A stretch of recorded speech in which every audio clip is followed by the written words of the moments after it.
Namaste viewers, welcome to Gnanadevula channel.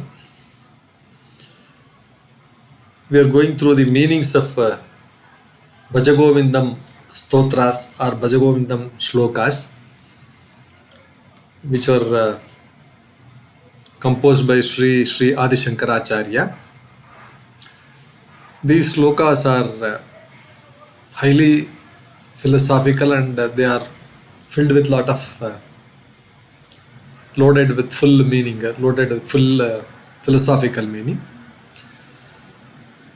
In this video, we will go through shloka number 25 and we will try to understand the shloka through their words, through the meaning of each words, and then we will go in detail.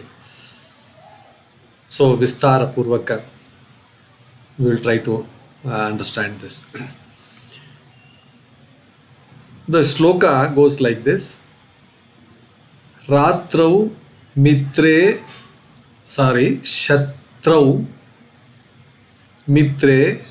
putre bandhau ma kuru yatnam. Shatrau mitre putre bandhau ma kuru yatnam. Vigraha sandhau sarvasmin api pashya atmanam sarvatra utsrujya Vedagnanam. So now we'll try to understand word by word of this. Shatrau, Mitrau, Putre, Bandhau, Ma Kuru, Yatnam, Vigraha Sandhau. Shatrau means an enemy. You have an enemy. Mitra in a friend. Putre with the son. Bandhav with the relatives. Ma kuru yatnam. Ma, do not. Kuru, make. Yatnam means effort. Do not make effort. Vigraha sandhav. For conflict or alliance. Vigraha or sandhav. For conflict or alliance. Sarvasmin api, in everyone. Pashya atmanam. Pashya means seeing. Atmanam, the self. Sarvatra, everywhere. Utsruja. Utsruja means living. Living. Bheda agnanam, the ignorance of difference. So now let us try to understand of course the core message here is do not put efforts into creating conflict or alliances, even with your enemy, friend, son, or relative. Instead, see your own self in all beings and give up the ignorance of division. This is the meaning of this shloka. But let us go a little more detail, try to understand it. So this shloka carries forward the essence of Advaita Vedanta further. The Vedanta is the philosophy of non-duality. Everything is same. It points out that all dualities we experience, like enemy, specifically these kinds of things, enemy and friend. He is a friend of mine, he is an enemy. Mine and others. Attachment and aversion. Sri Adi Shankaracharya says they are results of ignorance, ajnana. They are ignorance of our true self, ajnanam about our own self. So, some of the ideas here are avoid conflict and special bonding based on roles. The basic thing here is whether it's a friend or a foe, friend or an enemy, a child or a cousin. Do not spend your energy or do not react to these kinds of things, overreact to these things, to these identities. Do not attach yourself to these identities. Because they are temporary labels, they are not eternal truths. Whether it is a foe, friend, We see, a friend may become an enemy later, an enemy become a friend. All those kinds of things are there. Therefore, do not attach much importance to them. The second point here is see the self in all beings. Behind all these roles lies the same divine self, that is Atman. This Atman is same. This Atman who is in you, who is in him, who is in others, who is in everywhere, it is same only. That we call it as Vishnu, or that we call it as Parabrahma, that we call it whatever name you want to call it, you call it. It is that itself, the same thing. The wise one sees no difference. Only the Ajnani says that he is different, this is different, that is different, everything is different. But the wise one sees no difference between me and you. That is what it sees. See, the third aspect here is, he says, drop ignorance born of difference.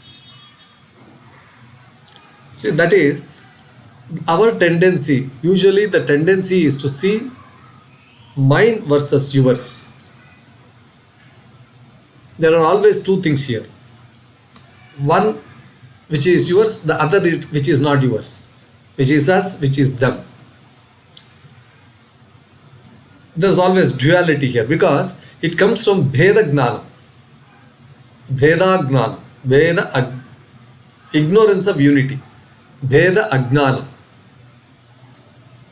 Ignorance of unity. Letting go of this ignorance is true liberation.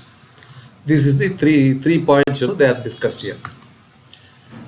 The special message from this shloka is, when you stop labeling people as friend or enemy, when you see your child, your rival, your boss, your neighbor as all part of the same divine self, you become peaceful, content, and aligned with the universal truth of Vishnu, who dwells equally in all.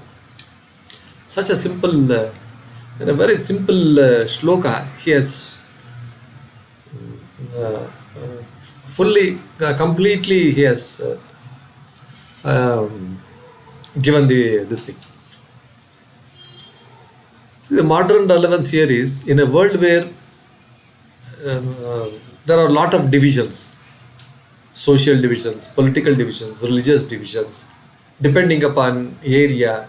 I belong to this part, I belong to this part. Language barriers are there, cultural barriers are there, economic barriers are there, so many things are there. Social barriers are, caste barriers are there, caste, creed, religion, so many things. There are so many barriers.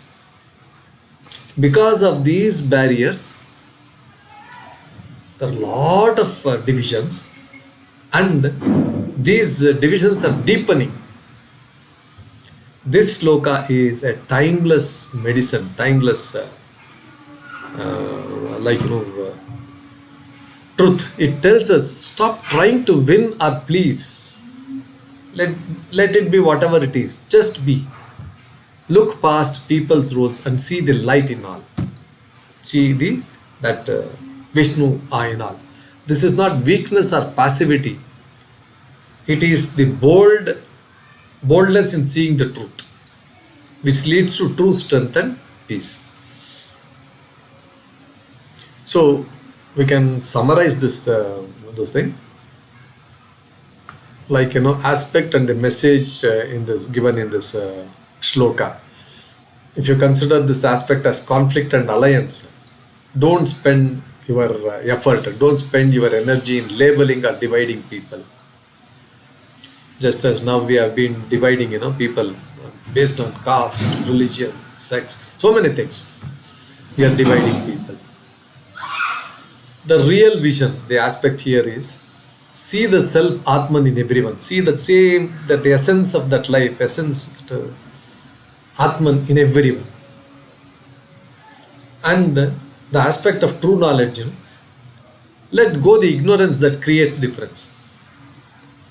Leave that ignorance. That ignorance is the one which creates difference. And the result is, you will attain unity, you will attain peace, you will attain a state of the divine being, you will attain that state of Vishnu.